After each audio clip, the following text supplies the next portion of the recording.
Hello guys, and welcome back to this channel, where today guys, I'll be showing you how to print receipt from Foodpanda.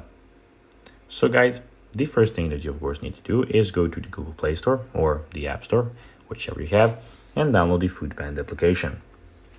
After that, you just need to go and log into your profile, but guys, if you do not have one, you can always go and register to Foodpanda. Now guys, that we got that out of the way, let's see what we actually have in front of us here. So basically, in the top left corner, as you can see, we have your address and the search bar. And also in the bottom of the screen, we have 4 tabs, which are the Home tab, Shops, Search, and the Account tab. But now guys, let's see how you can actually go and print a receipt from Foodpanda. So the first thing that you need to do guys is actually go and buy something. So what we need to do is go, for instance, let's go for pizzas. And here you have all the pizza shops.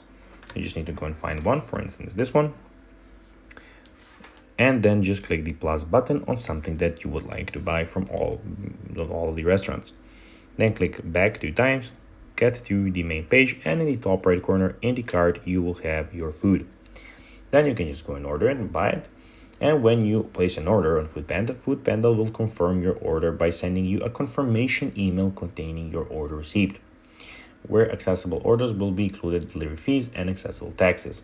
And then you can just go and print out that email.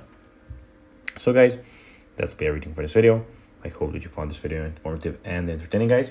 If you did, don't forget to like this video, share it, subscribe to the channel, and put the notifications on, as guys, this really helps us grow our channel.